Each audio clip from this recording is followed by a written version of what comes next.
In 2021, the number of sexual assaults in the UK reached its highest ever level, with over 61,000 offences recorded.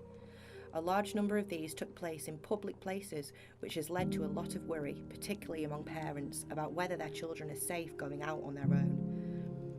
We have a park near our house and it is unlit completely and it's really dark. And I've been on a dog walk before with my husband, and I, even with him, felt really like anybody could be behind a bush or, and it's dangerous being in the dark because you can't see who's behind a corner.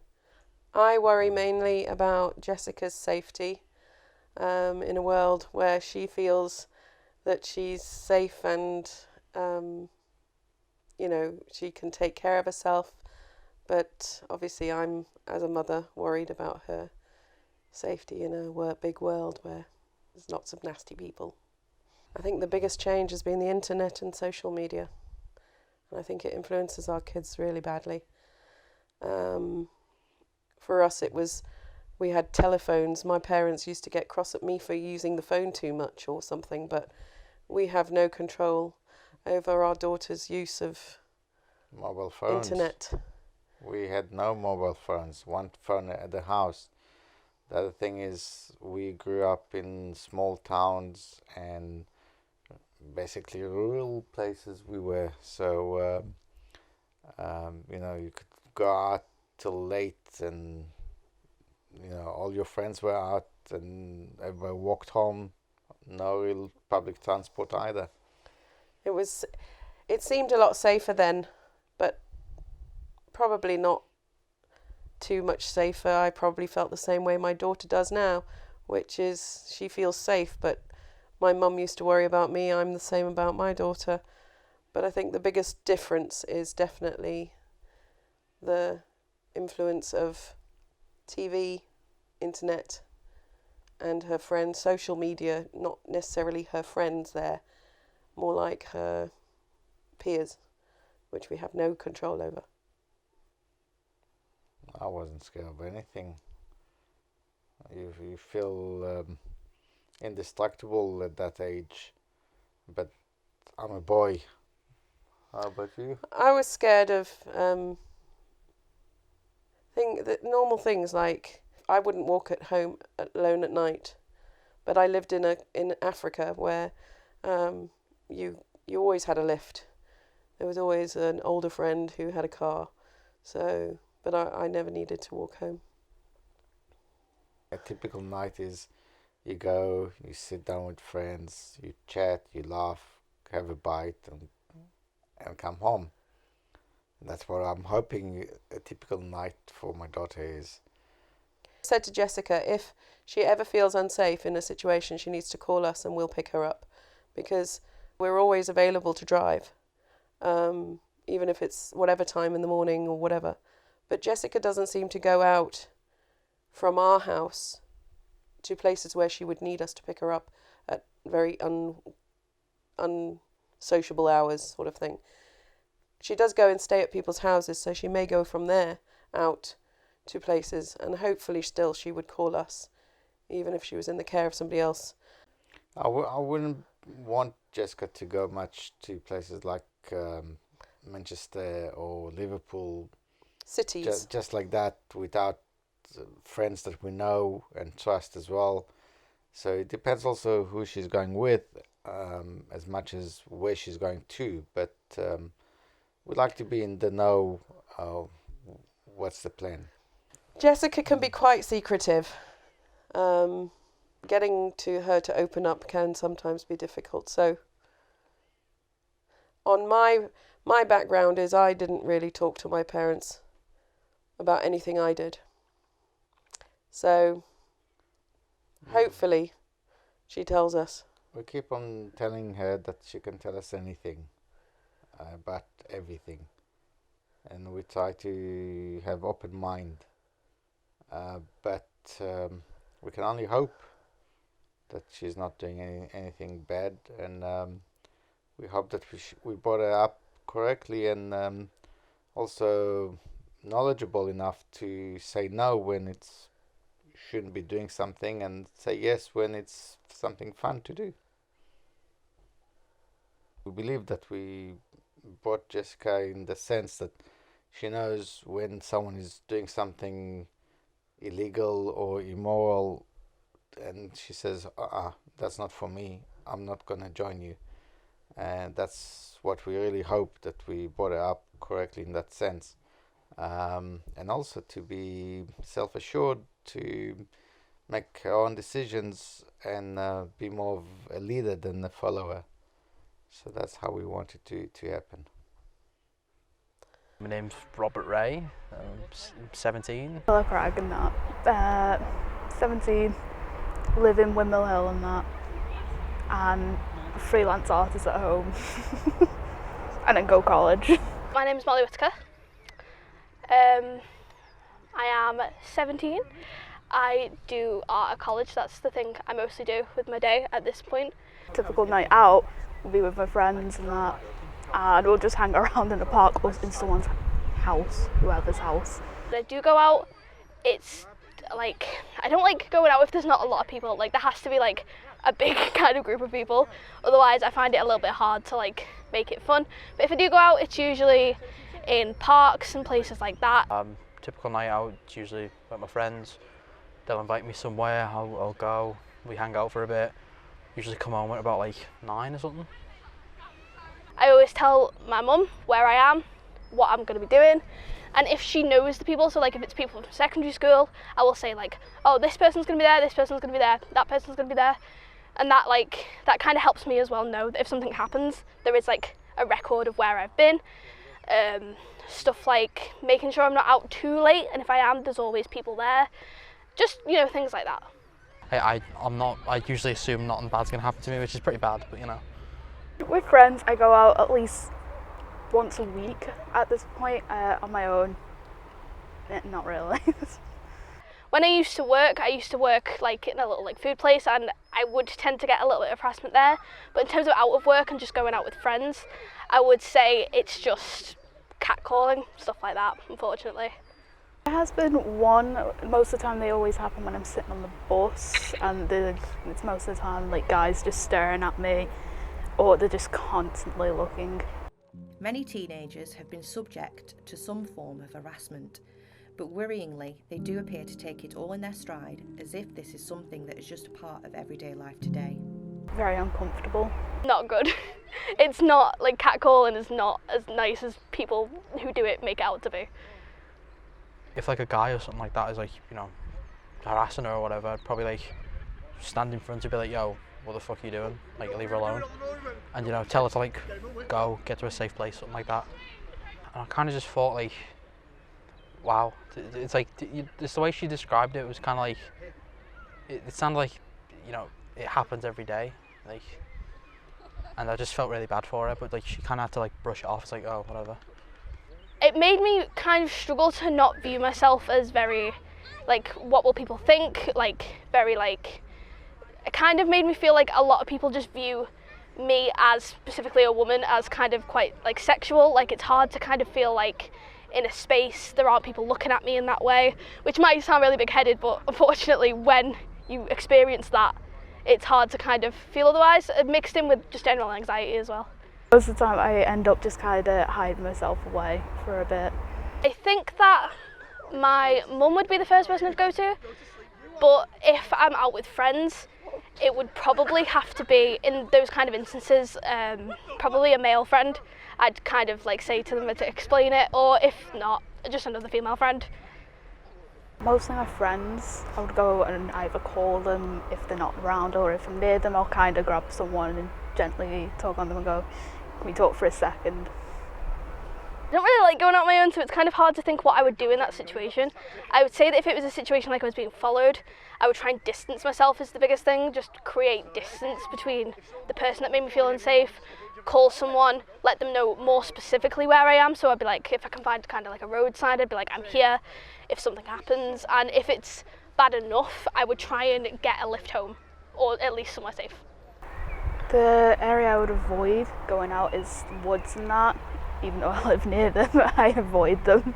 Less populated areas, like if it's like you got the choice between like a popular bar where everyone goes, or like some place that no one's ever been, and like, you know, there's like 5 or 6 people in there, you probably go to the populated one.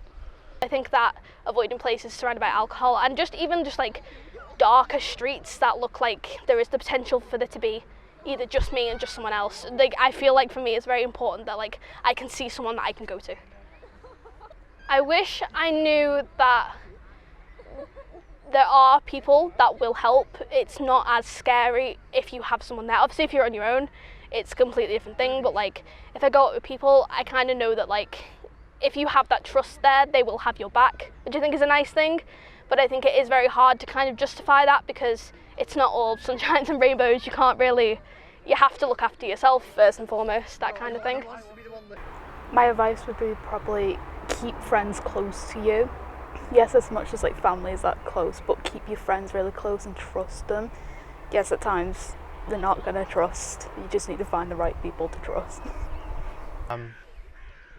Probably like, carry like some protection or something like that. I don't know, maybe like most people carry like pepper spray, I've heard.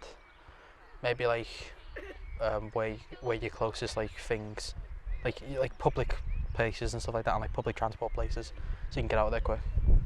I think that you should learn to have the strength in yourself first of all, and then kind of understand that help is okay. It's not something that you have to, all that kind of thing, it's not stuff that you have to deal with on your own. You can have other people, you can ask for help and it's not your fault, there's no shame in it. It's just unfortunately how you have to navigate things for your safety. Unfortunately, that's just how it is. A survey in Warrington revealed that 62% of people don't feel safe in public areas. This is something which the police take very seriously and have responded by introducing the Safer Streets initiative, designed to address problematic behaviours across Cheshire so that residents can feel safer. The Safer Streets initiative is a government initiative which we've taken advantage of. I have a team of specialists here at headquarters working with me, and they're skilled at making bids to the government for grants to help us to deal with issues like safer streets. We've been quite successful here in Cheshire.